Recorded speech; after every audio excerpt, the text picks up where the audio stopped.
I've always been a curious fellow, perhaps too curious for my own good. But hey, that's just how I'm wired.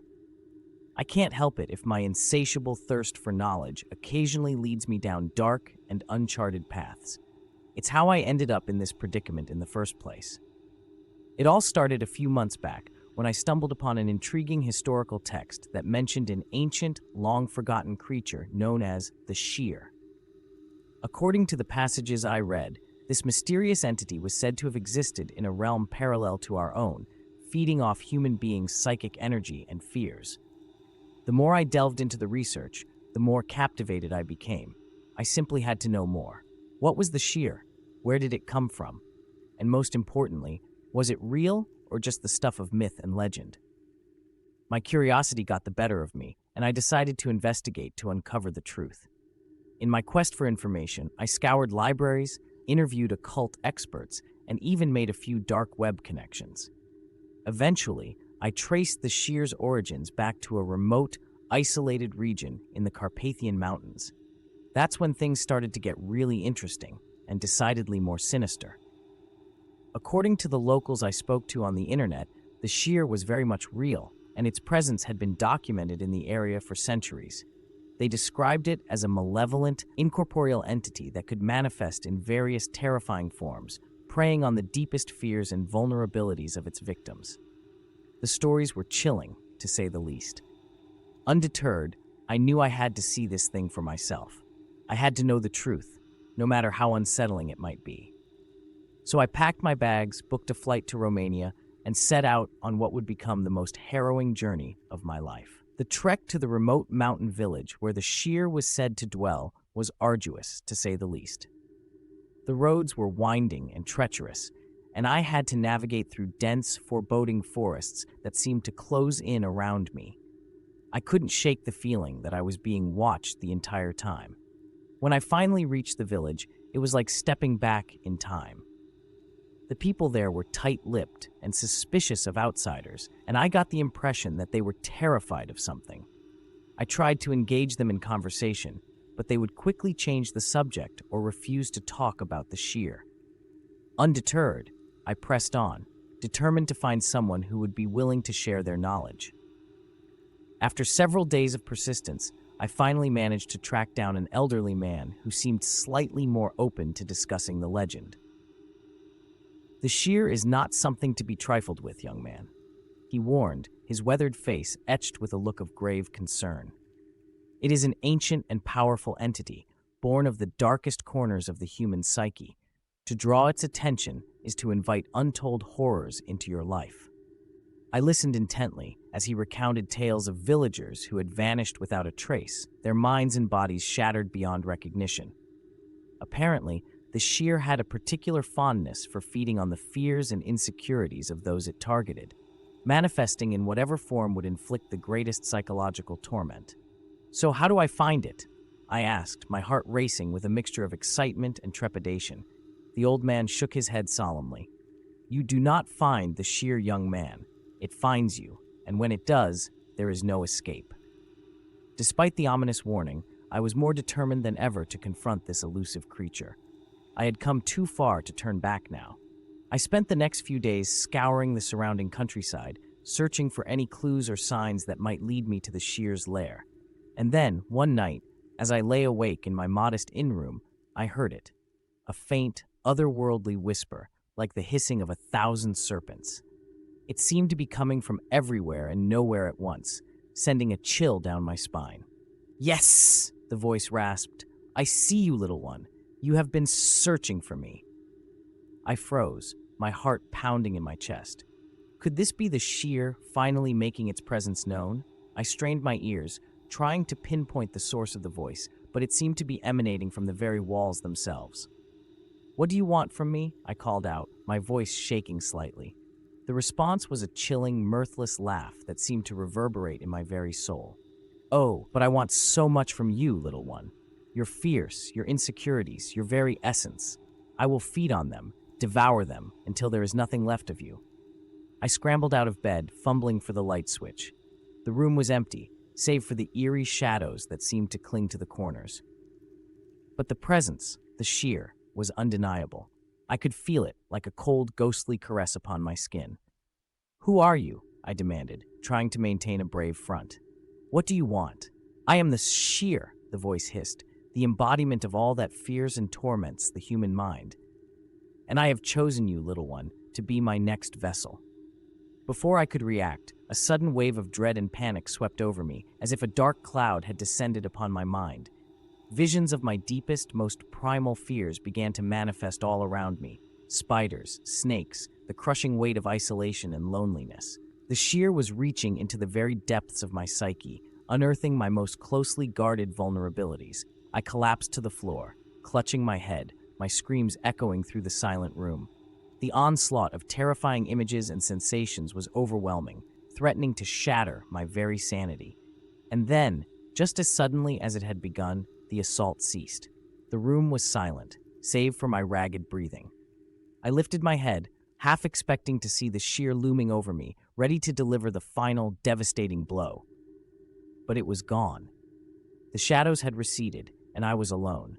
I spent the rest of the night huddled in the corner, too shaken to sleep. When dawn finally broke, I knew I had to get out of that place, and quickly. I hastily packed my bags and all but ran to the nearest bus station, desperate to put as much distance between myself and the sheer as possible. As the bus rumbled down the winding mountain road, I couldn't help but wonder if I had made a grave mistake. Had I unleashed something truly malevolent by pursuing the sheer? And would it ever truly leave me alone, or would it continue to haunt me, feeding on my fears until there was nothing left? Those questions haunted me for weeks, as I tried in vain to return to my normal life. But the sheer's influence had wormed its way into my psyche, and I could never shake the feeling that I was being watched, even in the safety of my own home. The nightmares were the worst. Night after night, I would wake up in a cold sweat, the sheer's chilling voice echoing in my mind. I would see its formless, ever-shifting shape lurking in the shadows, its glowing eyes boring into the very depths of my soul. And then one night, the nightmares became all too real. I was jolted awake by a sudden, inexplicable sense of dread. The room was dark, save for the faint glow of the moonlight filtering through the curtains. I lay there, my heart pounding, every nerve on edge, waiting for something, anything, to happen. And then I saw it. A dark, amorphous shape coalescing in the corner of the room, its outline shifting and undulating like a living shadow. A chill ran down my spine as I realized that this was no mere dream. The sheer was here, in my own home, come to claim me as it had promised. I tried to scream, to call for help, but my voice was strangled in my throat. The sheer's presence was suffocating, like a thick, oppressive fog that seemed to seep into every pore. I could feel it probing my mind, unearthing my deepest, most closely guarded fears. And then, the shape began to take form, transforming into a nightmarish, humanoid creature with glowing, malevolent eyes and a maw filled with razor-sharp teeth. It let out a bone-chilling, inhuman screech that sent shockwaves of terror through my very being. I scrambled out of bed, my legs like jelly, and made a desperate dash for the door. But just as I reached for the handle, a spectral tendril lashed out, wrapping around my ankle and yanking me to the floor. I crashed to the ground, the impact knocking the wind out of me. As I lay there, helpless and trembling, the sheer's twisted form loomed over me, its breath a foul, sulfurous stench that made my stomach turn. I could feel its malevolent gaze boring into the depths of my soul, and I knew that this was the end. My fear had summoned the sheer, and now it had come to claim me as its own. I squeezed my eyes shut, bracing myself for the inevitable. But instead of the searing, agonizing pain I had expected, I felt a strange, numbing sensation wash over me.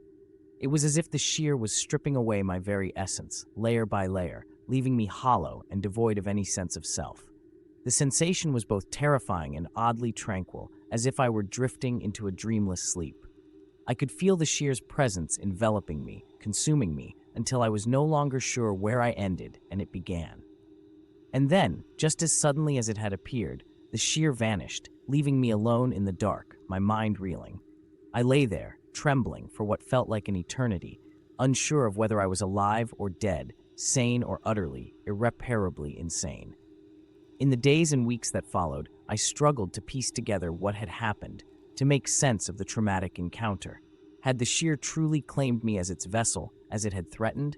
Or had I somehow managed to escape its grasp? The uncertainty was maddening, and it slowly began to erode my sense of self. I found myself withdrawing from the world, afraid to engage with others, terrified that the sheer might somehow latch onto my fears and vulnerabilities once again. My sleep was plagued by nightmares, visions of the sheer's twisted form lurking in the shadows, waiting to pounce.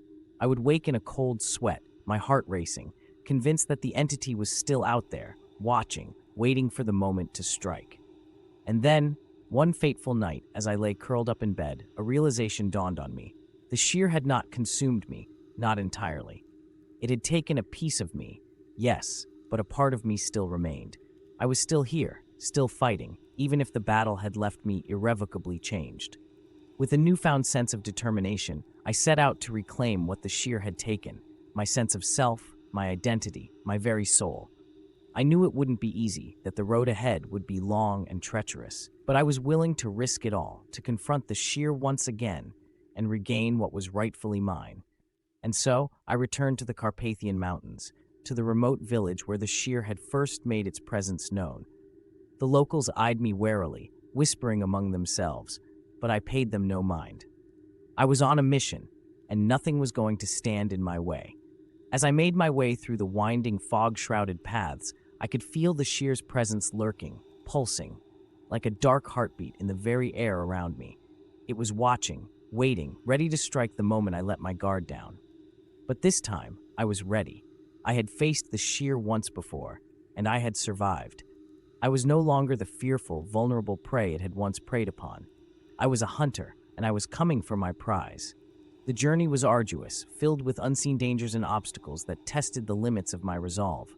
But I pressed on, driven by a singular, uncompromising purpose, to confront the sheer and reclaim what was rightfully mine. And then, just as I was beginning to lose hope, I stumbled upon an ancient, crumbling structure deep in the heart of the mountains, a forgotten temple, long abandoned, but still radiating a palpable aura of power and mystery. I knew, instinctively, that this was the sheer's lair, the very epicenter of its malevolent influence, and I also knew that this was where my final, decisive battle would be fought. With a deep, steadying breath, I stepped through the threshold, steeling myself for the confrontation that lay ahead. The air was thick with an oppressive, otherworldly energy, and the shadows seemed to pulse and writhe, as if the very walls were alive. And then a familiar, chilling voice echoed through the chamber, sending a shiver down my spine. "Yes, little one," the sheer hissed, its voice a sibilant rasp that seemed to reverberate in the very depths of my mind. "I've been waiting for you." I whirled around, my eyes scanning the darkness, searching for any sign of the entity's physical form. But all I could see were the shifting, amorphous shadows that seemed to dance and swirl around me. "Show yourself, you coward!" I shouted, my voice echoing off the ancient, crumbling walls. "I'm not afraid of you anymore." A deep, rumbling laughter filled the chamber, and suddenly, the shadows began to coalesce, forming the twisted, nightmarish shape of the sheer. Its glowing, malevolent eyes bore into me, and I could feel the weight of its malicious gaze like a physical force. "You should be afraid, little one," it hissed, its lips curling back to reveal a maw filled with razor-sharp teeth. "For I have taken a piece of you, and I will not let it go without a fight." I steeled my resolve, refusing to be cowed by the sheer's intimidating presence. "Then let's finish this," I growled, my voice surprisingly steady. The sheer let out a bone-chilling screech and launched itself at me, its spectral tendrils lashing out like a deadly, serpentine strike. But this time, I was ready. I dodged the attack, my movements quick and agile, and I could feel a surge of power coursing through my veins, a power that I knew came from the piece of myself that the sheer had taken. We engaged in a fierce, otherworldly battle, the sheer's unearthly powers clashing against the remnants of my own psychic energy. It was a battle of wills, a clash of primal forces that threatened to shatter the very fabric of reality itself. And in the end, it was I who emerged victorious, the sheer's twisted form dissolving into a swirling vortex of darkness as I reclaimed the piece of myself that it had stolen. In that moment, I felt a sense of wholeness, a restoration of the self that had been so brutally fractured by the sheer's onslaught. The burden of fear and uncertainty that had weighed me down was lifted, and I knew that I had truly conquered the entity that had threatened to consume me.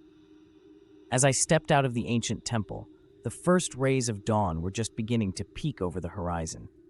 I breathed in the crisp mountain air, feeling a newfound sense of purpose and clarity. The sheer may have taken a piece of me, but in the end, I had taken it back, and in the process, I had emerged stronger and more resilient than ever before. I don't know what the future holds, or whether the sheer will ever return to haunt me. But for now, I am content with the knowledge that I have faced my greatest fear and won. And that, my friends, is a victory worth savoring. If you enjoyed this story, don't forget to leave a comment, hit the like button, and subscribe for more spine-chilling tales. Your support helps us bring you more thrilling stories of the unknown. Share this story with friends who love a good scare, and let us know what you think in the comments below. Stay tuned for more eerie adventures.